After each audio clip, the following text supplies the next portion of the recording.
Hi കൂട്ടുകാരെ, എല്ലാവർക്കും സുഖം തന്നെയല്ലേ? നമുക്കിന്നൊരു ചെമ്മീൻ റോസ്റ്റ് ഉണ്ടാക്കി നോക്കിയാലോ?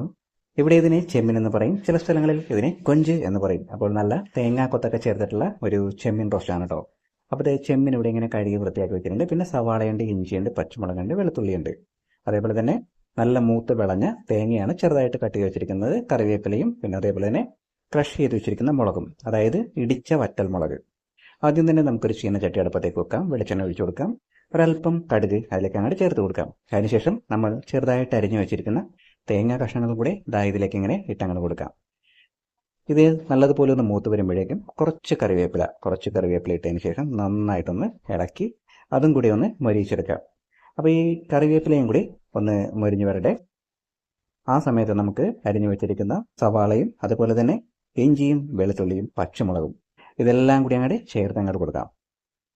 അതിനുശേഷം ഇവനെയും നല്ലതുപോലെ ഒന്ന് ഇളക്കി നല്ലതുപോലെ ഒന്ന് മൊരിയിച്ചെടുക്കാം. നല്ലതുപോലെ മൊരിയിക്കുക എന്ന് പറഞ്ഞിട്ടുണ്ടെങ്കിൽ ഇതിൻ്റെ ഈ സവാളയുടെ എതളുകളൊക്കെ വിട്ട് എല്ലാം സെപ്പറേറ്റ് ആയി വരുന്നത് വരെ ഏകദേശം ഈ രീതിയിലാവുന്നത് വരെ ഇളക്കിയതിന് ശേഷം നമുക്ക് അതിലേക്ക് വറ്റൽമുളകും കൂടി ചേർത്ത് വെക്കാം. അതായത് പൊടിച്ച് വെച്ചിരിക്കുന്ന വറ്റൽമുളക്, പൊടിച്ചൊന്നും പറയാൻ പറ്റില്ല, ചതച്ച് വെച്ചിരിക്കുന്ന വറ്റൽമുളക് അതും കൂടി ചേർത്തതിന് ശേഷം അതിൻ്റെ പച്ചമണമൊക്കെ ഒന്ന് മാറി വരുന്നത് വരെയും നമുക്കിവനെ വീണ്ടും ആ എണ്ണയിലിട്ടൊന്ന് നല്ലതുപോലെ ഒന്ന് മൂപ്പിച്ചെടുക്കാം. ഇപ്പം ഏകദേശം അത് നല്ലതുപോലെയൊക്കെ ആയിട്ടുണ്ട്. ഇനി വേണ്ടതെന്ന് പറഞ്ഞിട്ടുണ്ടെങ്കിൽ നമുക്ക് ഇതിലേക്ക് കുറച്ച് വെള്ളം ഒന്ന് ഒഴിച്ചു കൊടുക്കാം. ഇപ്പോൾ കണ്ടല്ലോ, നല്ലതുപോലെയൊക്കെ ഒന്ന് മൊരിഞ്ഞ് എണ്ണയൊക്കെ തെളിഞ്ഞ് നല്ല ഒരു സ്റ്റൈലായിട്ടൊക്കെ ഇരിപ്പുണ്ട്. അപ്പോൾ ഈ സമയത്താണ് നമ്മൾക്ക് ഒരല്പം വെള്ളം മാത്രം മതിയാവും. അതായത് ഒരു 1/4 ഗ്ലാസ് വെള്ളം മാത്രം ഒഴിച്ചു കൊടുക്കാം. അതായത് ആ ഗ്രേവി ഒന്ന് നല്ലതുപോലെ ഒന്ന് വെന്ത് കിട്ടാനെന്ന് പറഞ്ഞിട്ടുണ്ടെങ്കിൽ നമ്മളുടെ സവാളയൊക്കെ ഒന്ന് പരസ്പരം ഇപ്പോൾ വിട്ട് കിടക്കണമല്ലോ. അപ്പോൾ അത് ഒന്ന് വെന്ത് ഒന്ന് വെള്ളമൊക്കെ വലിച്ച് ഒന്ന് വീർത്ത് വരുന്ന ആ ഒരു രീതിയിലാക്കാൻ വേണ്ടി മാത്രമാണ് നമ്മൾ വെള്ളം ഒഴിച്ച് കൊടുക്കുന്നത്. അതിനുശേഷം നമുക്ക് ഇങ്ങനെയൊക്കെ ഒന്ന് ഇളക്കി കൊടുത്തതിന് ശേഷം നമുക്കതിലേക്ക് നമ്മളുടെ കഴുകി വൃത്തിയാക്കി വെച്ചിരിക്കുന്ന ചെമ്മീനും കൂടെ ചേർക്കാനുണ്ട്. ഇപ്പോൾ അതേ നമ്മളുടെ ഇത് കണ്ടോ, സവാളയൊക്കെ നല്ലപോലെ റെഡി ആയിട്ടുണ്ട്. ഇനി നമുക്ക് ചെമ്മീൻ അങ്ങോട്ട് ചേർത്ത് കൊടുക്കാം. അങ്ങനെ ചെമ്മീനും കൂടി നമുക്ക് അങ്ങോട്ട് ഇട്ടങ്ങോട്ട് കൊടുത്തിട്ടുണ്ട്. അപ്പോൾ ചെമ്മീനും കുറച്ച് വെള്ളത്തിലേക്കാണ് നമ്മൾ ഇട്ട് വെച്ചിരിക്കുന്നത്. കാരണം എന്തായാലും ഇത് വേകാനായിട്ടുള്ള കുറച്ച് വെള്ളവും കൂടി നമുക്ക് ആവശ്യമാണ്. അപ്പോൾ അതുവരെ നമുക്കിതാ ഇങ്ങനെ ഒന്ന് ഇളക്കിയൊക്കെ ഒന്ന് കൊടുക്കാം.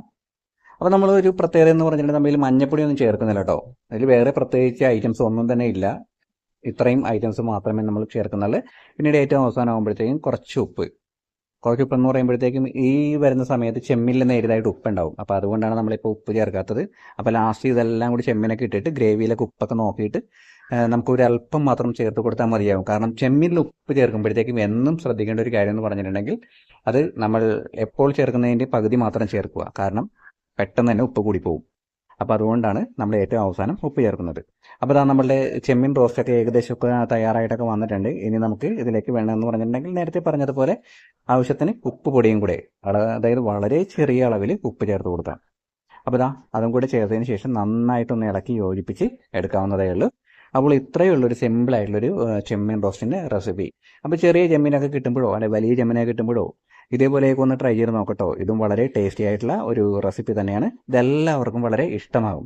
കാരണം വളരെ ഈസി ആയിട്ടാണ് നമ്മൾ ചെയ്യുന്നത്. കാരണം ചുവന്നുള്ളിയൊക്കെ അരച്ചോ അല്ലെങ്കിൽ ഒരുപാട് മാരിനേറ്റ് ഒക്കെ ചെയ്ത് വെച്ചിട്ടൊന്നും ചെയ്യുന്നതല്ല. ഒരു സാധാരണ രീതിയിൽ ചെയ്യുന്ന ഒരു ചെമ്മീൻ റെസിപ്പിയാണ്. അപ്പോൾ എല്ലാ കൂട്ടുകാരും ഒന്ന് ട്രൈ ചെയ്ത് നോക്കണം. തീർച്ചയായും നിങ്ങൾക്ക് ഇഷ്ടമാകും. സ്നേഹത്തോടെ അല്ലു.